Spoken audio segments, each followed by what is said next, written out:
आपल्याला एक निश्चित माहिती आहे की महायुती महाराष्ट्रामध्ये माननीय शिंदे साहेबांच्या, माननीय फडणवीस साहेबांच्या, माननीय दादांच्या नेतृत्वाखाली जे आमचे घटक पक्ष आहेत या बाबतीतला आमचा सगळ्यांनी एकत्र निवडणूक लढायचा निर्णय झालेला आहे। आता राहिला प्रश्न या तीन मुख्य पक्षांमध्ये कुठल्या जागा तुम्ही लढायच्या, कुणाला किती जागा लढायच्या, याच्या बाबतीत प्रत्येक पक्षामध्ये जी काही समन्वय समिती आहे पक्षापक्षामधली आमचा प्राथमिक होमवर्क चालू आहे।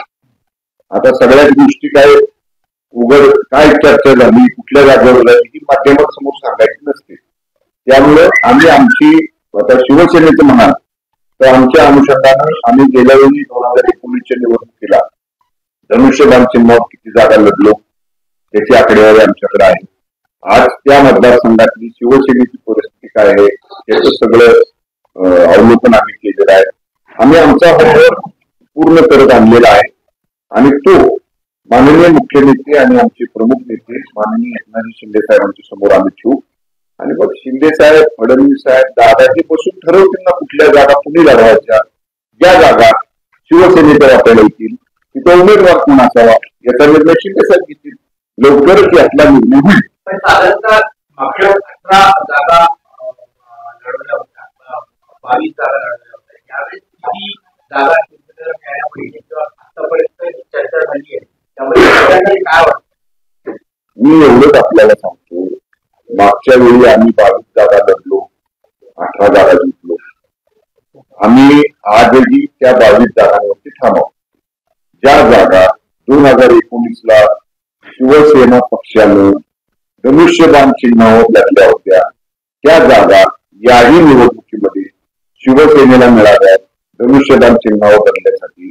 याच्यासाठी आम्ही आग्रही आहोत। हा आमचा आग्रह आम्ही आमच्या पक्षाच्या मुख्य नेत्यांच्या समोर आम्ही सांगू आणि यानंतर जेव्हा ह्या महायुतीची सगळी समन्वय समिती एकत्र बसेल त्यावेळी ह्याच्यावरती अंतिम निर्णय होईल। पण पक्ष म्हणून आम्ही 2019ला लढलेल्या जागांवरती आज थांबा।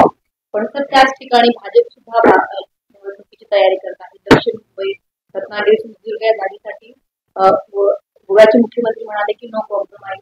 तर आता ही सुद्धा नाराजी बाहेर येते। काँग्रेस सुद्धा म्हणाले की भाजप इतर पक्षांना संपवण्याचा प्रयत्न करत आहे। गोव्याच्या मुख्यमंत्र्यांनी थेट असं म्हटलेलं आहे की एक मुख्यमंत्री रत्नागिरीचे आहेत त्यामुळे कमळच बोलणार नाही, अप्रत्यक्षरित्या रत्नागिरी सिंधुदुर्गच्या जागेवरती भाजपचा उमेदवार द्यावा मागील अनेक दिवसांपासून मागणी कुणी करू शकतं। आमची मागणी आहे की ती जागा आम्ही धनुष्यबाण चिन्हावर लढलो होतो, शिवसेना लढली होती, ती जागा शिवसेनेला मिळाली, धनुष्यबाण चिन्हावर लढायला मिळाली। त्यांचा जसा आग्रह आहे तसा आमचा आग्रह आहे। मी काय सांगितलं आपल्याला, अंतिम निर्णय या तीन मुख्य पक्षातला शिवसेना, भारतीय जनता पक्ष आणि राष्ट्रवादी काँग्रेस पक्ष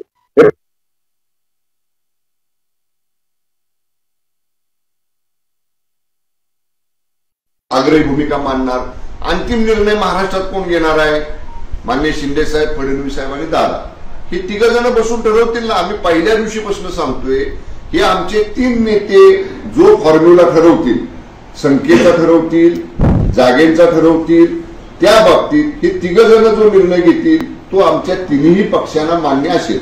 सर, एक दुसरं की भाजपची पहिली यादी आल्यानंतर उद्धव ठाकरेंनी काल टीका केली। ते म्हणाले की नितीन गडकरींना तिकीट नाही मिळालंय, त्यासोबत कृपाशंकर सिंग ज्यांच्यावर अनेक प्रकारचे आरोप होते अशा व्यक्तीला जौनपूरमधनं तिकीट दिलंय।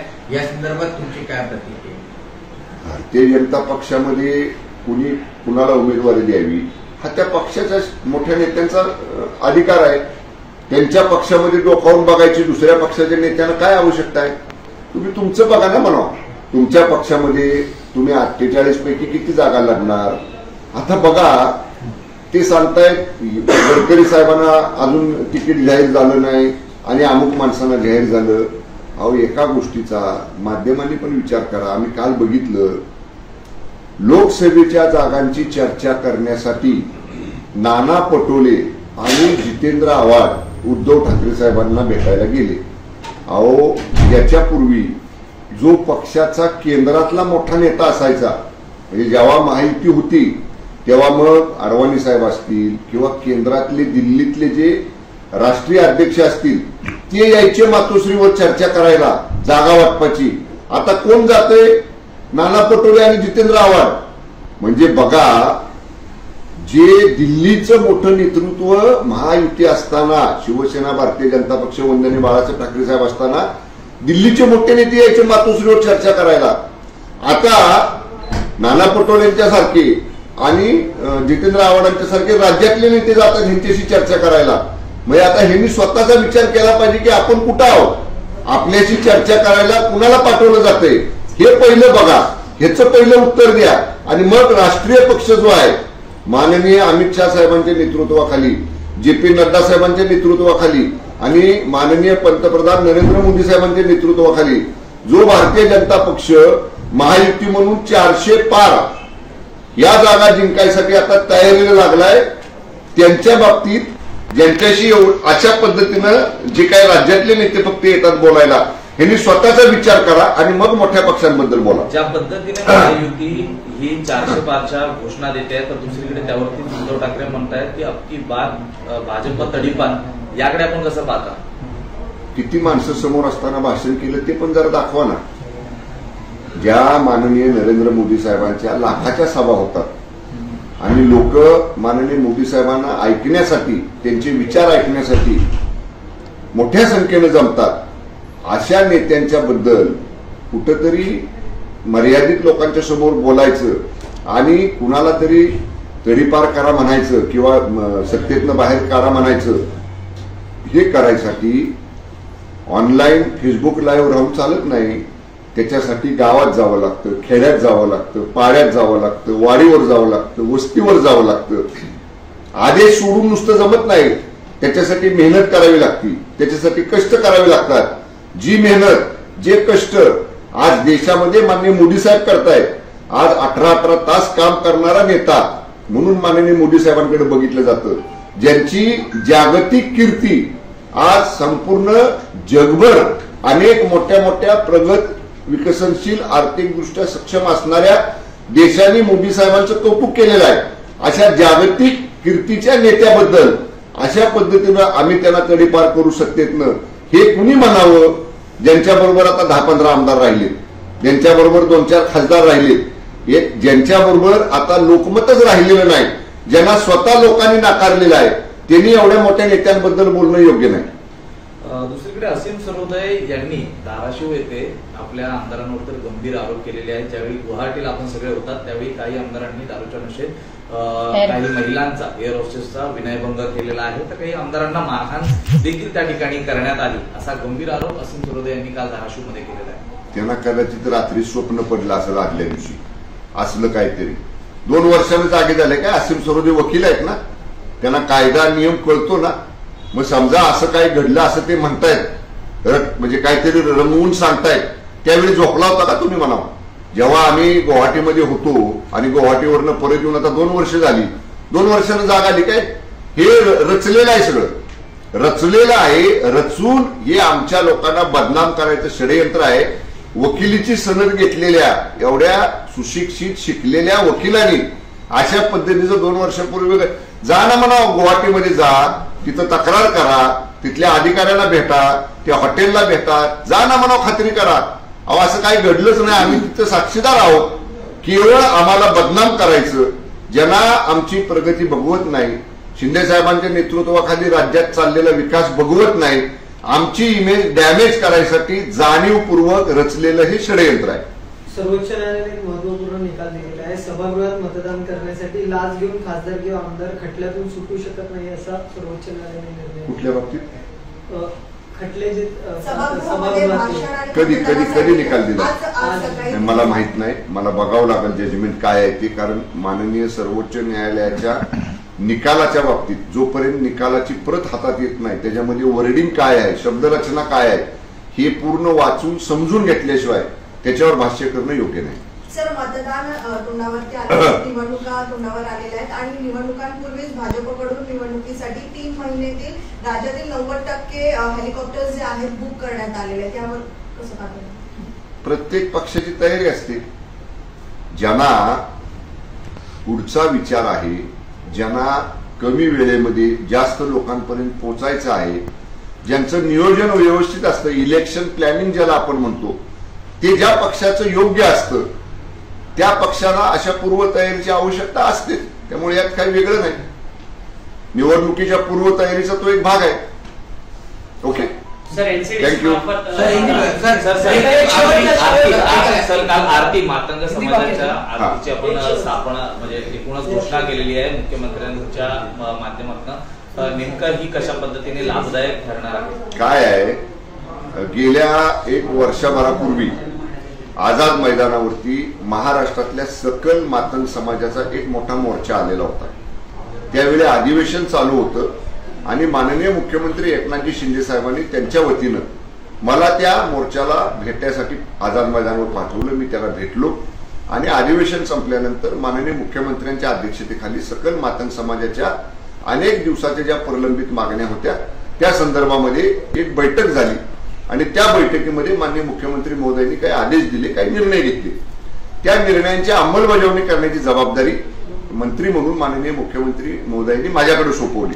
आणि त्यातली एक प्रमुख मागणी होती, सारथी जसं आहे, बार्टी जसं आहे, त्या धर्तीवरती सकल मातंग समाजाच्या तरुणांच्या प्रशिक्षणासाठी, स्पर्धा परीक्षांच्या प्रवेशासाठी किंवा या सगळ्या अनुषंगानं एक आरटीची संस्था सकल मातंग समाजाची स्थापन करावी, ही त्यांची मागणी होती. त्याबाबतची फाईल ही तयार झाली होती आणि माननीय मुख्यमंत्री महोदयांनी त्याच्यावरती मान्यता दिली आणि त्या आरटीची स्थापना झाली. जसं सारथी आहे, बार्टी आहे, त्या धर्तीवरती आरटीची स्थापना झालेली आहे. आणि त्यासाठी ज्या सकल मातंग समाजाची सगळ्यात मोठी मागणी होती, त्यांच्या समाजातल्या तरुणांच्यासाठी, सुशिक्षित मुलांच्यासाठी, त्यासाठी 2 दिवसापूर्वी अधिवेशनाच्या शेवटच्या दिवशी सकल मातंग समाजाच्या एका मोठ्या शिष्टमंडळानं याच बंगल्यामध्ये माननीय मुख्यमंत्री एकनाथजी शिंदे साहेबांचा सत्कार केला आणि सकल मातंग समाज शिंदे साहेबांच्या पाठीची उभा राहील संपूर्ण महाराष्ट्रातला, अशी ग्वाही त्या कार्यक्रमामध्ये सकल मातंग समाजाने माननीय शिंदे साहेबांना दिलेली आहे. सर, तुम्ही एकीकडे उबाठा गटावर टीका करताय, पण दुसरीकडे तुमच्याही पक्षातले काही इच्छुक लोक आहेत जे आता भाजपवर टीका करायला लागले. आनंदराव अडसूळ असेल, रामदास कदम असेल, जागा वाटपांवरून यांनी सुद्धा कुठेतरी भाजपवर टीका करायला सुरुवात केली. टीका म्हणता येणार नाही. मी मगाशी सांगितलं की प्रत्येक पक्षामध्ये कुठली जागा कुणाला मिळावी, का मिळावी, याच्यासाठी चर्चा सुरू असतात. त्यामुळं जागा मागणं, जागेसाठी आग्रही राहणं, आमचीच जागा ती कशी योग्य आहे हे प्रभावीपणे मानणं, याला टीका म्हणता येणार नाही. ही चर्चा जागा वाटप अंतिम होईपर्यंत, आदल्या दिवशीपर्यंत चालते. पण जेव्हा केव्हा आमचे मोठे नेते, वरिष्ठ नेते एकत्र बसतात तेव्हा या सगळ्या चर्चांवरती समाधानकारक तोडगा निघतो आणि ज्या काही चर्चा पाठीमागे झालेल्या असतात त्याच्यावर पडदा टाकून जो निर्णय झालाय तो यशस्वी करायसाठी आम्ही सगळे कामाला लागतो. चर्चा होणं यात काही गैर नाही. तुमचे 2 मित्र पक्ष आहेत, एक महादेव जानकरांना म्हाडाची जागा द्यायची असा विचार शरद पवार यांनी व्यक्त केला आणि दुसरं बच्चू कडू पण म्हणतात की आम्हाला विचारात घेतलं जात नाही. या दोघांबद्दल काय तुमचं मत? बघा, मी मगाशी पण सांगितलं, आमची महायुती आहे.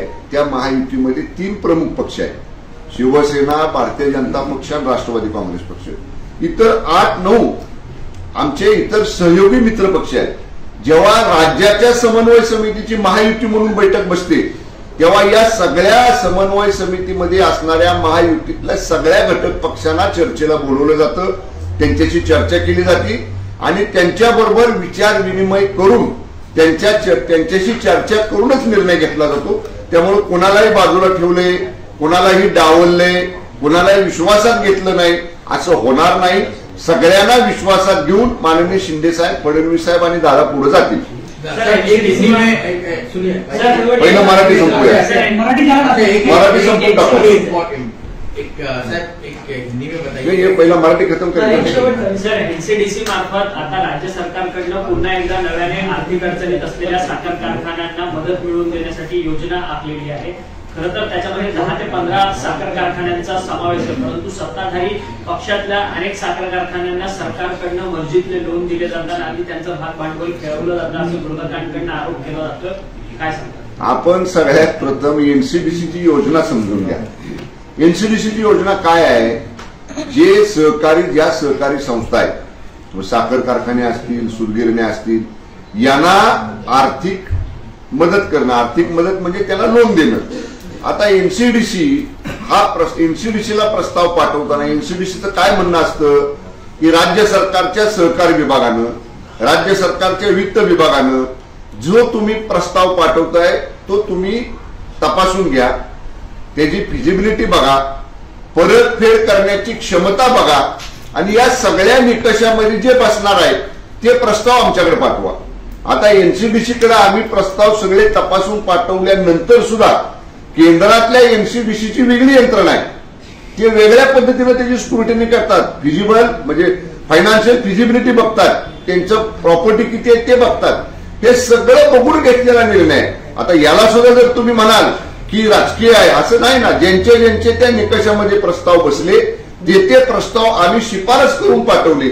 निर्णय घेण्याचा अधिकार हा एनसीडीसीचा आहे. त्यामुळं नियमबाह्य याच्यामध्ये काहीही घडलेलं नाही.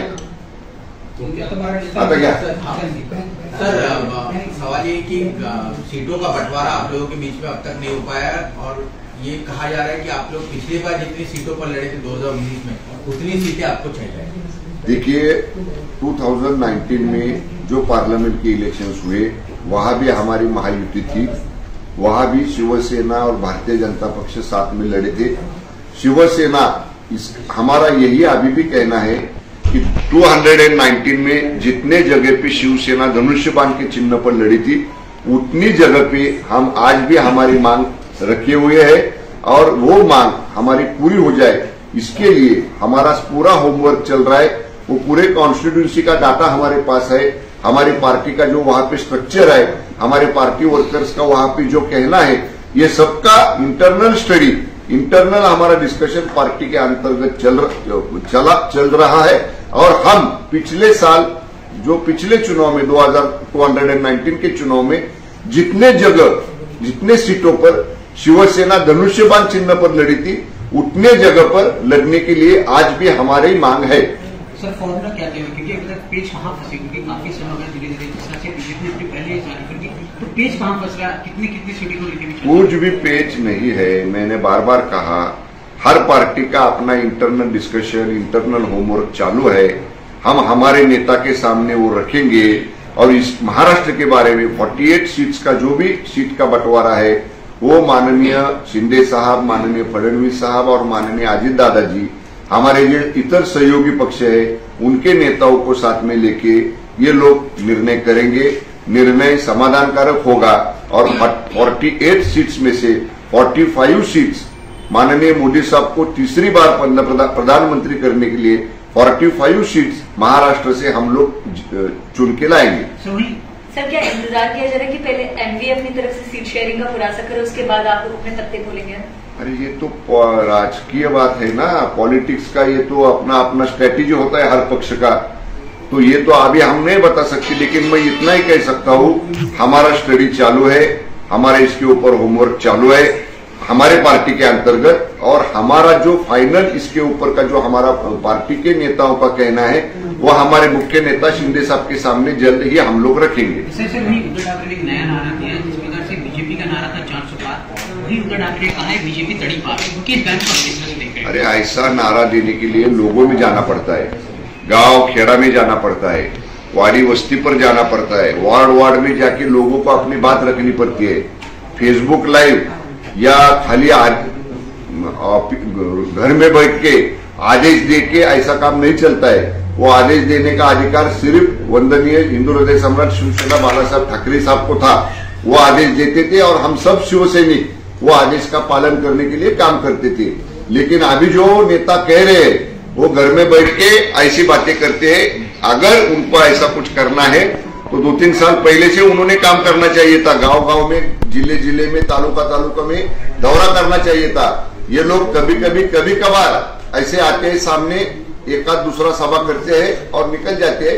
ऐसा करके मोदी जी को वो चैलेंज नहीं दे सकते. मोदी साहब का नेतृत्व पूरे जग भर में अभी उनका नेतृत्व लोगों ने उसका प्रशंसा किया है.